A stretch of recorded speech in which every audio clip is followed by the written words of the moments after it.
The Bible Study Podcast, episode 489. Today, the Bible Study Podcast continues the study of the book of Proverbs with chapter 27.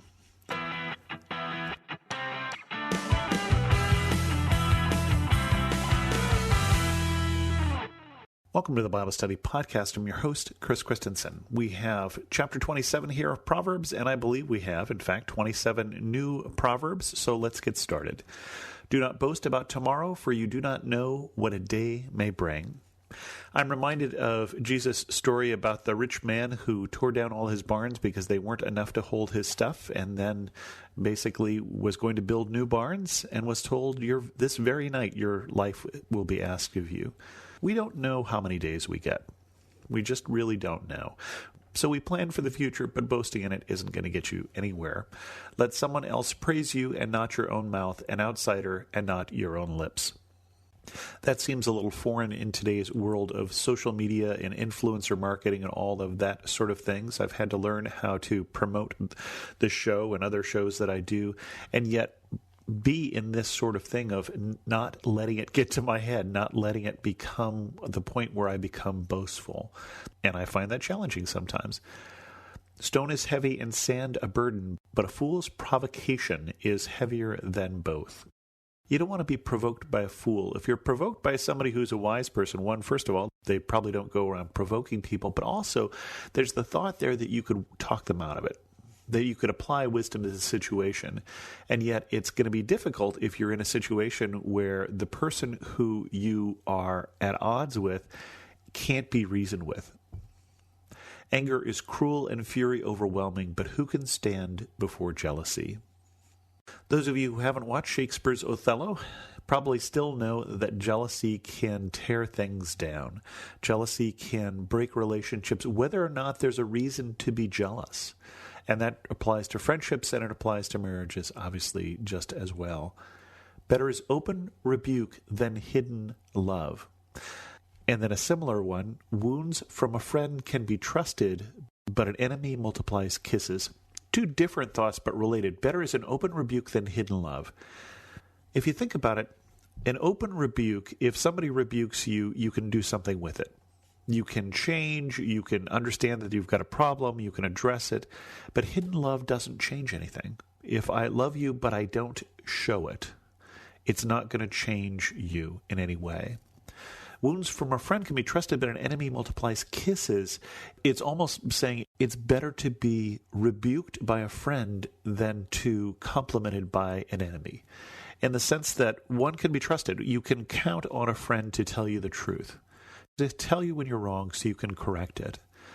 But an enemy you can't count on for anything. One who is full loathes honey from the comb, but to the hungry even what is bitter tastes sweet. Everything tastes better to somebody who's hungry. And I think that is not just a proverb about food. Like a bird that flees its nest is anyone who flees from home. When I think of that, when I think of a bird who flees its nest, I think of a little baby bird. And I don't know if you've ever come across the bird that has fallen out of its nest, the bird that isn't ready to go but falls out of its nest. And I wonder if that's what we're talking about here. A bird that flees its nest prematurely is going to be a bird that is helpless. Perfume and incense bring joy to the heart, and the pleasantness of a friend springs from their heartfelt advice.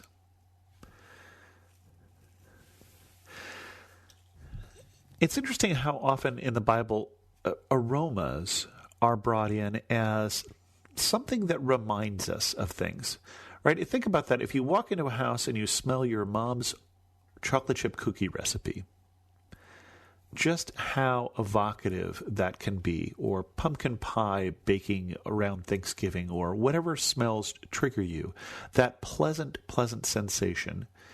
And talking about, in comparison to that, are heartfelt advice from a friend, somebody who knows you, who you can trust, who is looking out for your best interest, who gives you advice. What a wonderful thing that is. And we may not always welcome it, but this is saying maybe we should think about what a gift this is. Do not forsake your friend or a friend of your family, and do not go to your relative's house when disaster strikes you. Better a neighbor nearby than a relative far away. Those seem like two different thoughts. Do not forsake your friend or a friend of your family is remember the people you care about. Remember them especially when they need you. Don't forsake them in times of trouble. But, on the other hand, when things happen, when there's a crisis, when there's an earthquake or a tornado or whatever it is that happens where you are, a hurricane, the people who are nearby you are the people who are going to help you or need your help. Better a neighbor than a relative far away. It gives us some encouragement to get to know our neighbors and to learn to care for them as well. Be wise, my son, and bring joy to my heart. Then I can answer anyone who treats me with contempt. I take this as one of the many proverbs that are talking about the joy that a son or a daughter who is wise brings to a parent. The prudent see danger and take refuge, but the simple keep going and pay the penalty. This can be as simple as knowing when it's not safe to go out on the lake or the ice, or when to be prudent in business or whatever, but to see the danger and knowing when it's time to not just push through, but it's time to change your course is something that is prudent. It is something that is wise. And again, prudence, when you take wisdom and I think you apply it to actual practical decisions. Take the garment of one who puts up security for a stranger, hold it in pledge if it is done for an outsider. There have been several proverbs that talk about it being dangerous or imprudent to put up security for a stranger. For instance, and take the impractical situation of someone stops you in the street and says, "Hey, I need a loan from the bank. Would you co-sign?" I think most people would say no, and they would say no because they don't know if they can trust this person's character. This is an odder one. Take the garment of the one who puts up security for a stranger and hold it in pledge if it is done for an outsider. And the taking of the garment here is taking collateral. And I'm not sure that there's a whole lot else I can get out of that particular proverb. If anyone loudly blesses their neighbor early in the morning, it will be taken as a curse. Now, I used to tell my father this when I was a child, that it was in the Bible that it said it is like cursing somebody to wake them with a loud voice in the morning. He did not receive it well. A quarrelsome wife is like dripping of a leaking roof in a rainstorm. Restraining her is like restraining the wind or grasping oil with the hand. Again, I think that Solomon had some problems with quarrelsome wives. He certainly had way too many wives for my taste, and so there's got to be at least one of them in there that is quarrelsome, but it's just that ongoing nagging is like that ongoing leaking of the roof, and you just can't stop it. Doesn't sound like a good thing, and again, what I would say is think about that before you get in that relationship. Don't assume that the person who is quarrelsome when you're dating them is going to become non-quarrelsome, is suddenly going to lose that quarrelsome nature when you marry them. Same is true when you're hiring people. Same is true when you make friendships. As iron sharpens iron, so one person sharpens another. I hope you have in your life someone who sharpens you, someone whose wisdom rubs off on you, someone you can bring questions to, someone you can bring problems to, someone you can argue with in a good way, in the sense of trying to figure out a better way to understand things by bouncing things off of them. The one who guards a fig tree will eat its fruit, and whoever protects their master will be honored. So protect your master. As water reflects the face, so one's life reflects the heart. If you want to know what someone believes, if you want to know what they're like inside, see how they act. Death and destruction are never satisfied, and neither are human eyes. I go back to Genesis 2. If you look at Genesis 2 and you look at the original sin, Adam is told, here's an apple, it looks good, it tastes good, and it'll make you like God. And we see in that the lust of the eyes, the lust of the flesh, and the pride of the heart. And those basic three things we're still struggling with. The lust of the eyes leads to adultery, it leads to jealousy, it leads to coveting, it leads to all of those sort of things that we can look at what someone has and never be satisfied. the crucible for silver and the furnace for gold, but people are tested by their praise. It's interesting, I never think of praise as being a test, but if you're someone who struggles with humility, that certainly can be. Though you grind a fool in a mortar, grinding them like grain with a pestle, you will not remove their folly from them. Kind of hard to get foolishness out of a fool. Be sure you know the condition of your flocks. Give careful attention to your herds, for riches do not endure forever, and a crown is not secure for all generations. When the hay is removed and new growth appears, and the grass from the hills is gathered in, the lambs will provide you with clothing, and the goats with the price of a field. You will have plenty of goat's milk to feed your family and to nourish your female servants. I think the real key thing here is pay attention, because riches don't endure. Just because you're rich today doesn't mean you'll be rich tomorrow.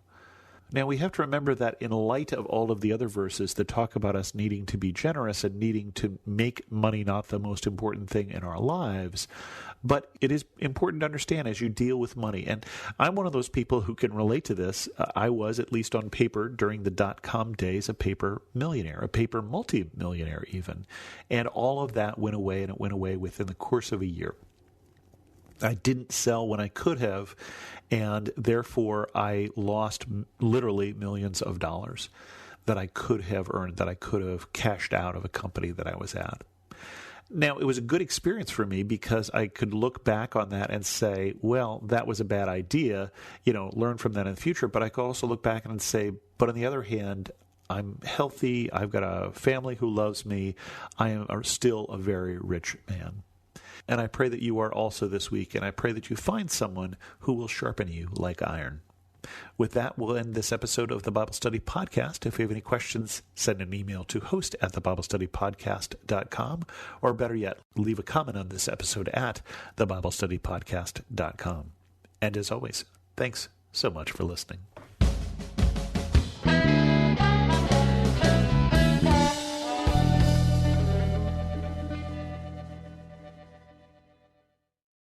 Finding uplifting news in today's headlines is often like searching for a needle in a haystack. At the Story Behind podcast, we believe in the power of finding heartwarming tales and are happy to share empowering stories with you every week. Hear about how Steve Harvey surprised a dying man on Family Feud with $25,000. Get inspired by the note a waitress received from a patron dining alone. And even hear about how one VIP passenger made a hardworking pilot get emotional before his flight. To start listening to the Story Behind podcast, visit lifeaudio.com or search Story Behind on your favorite podcast platform.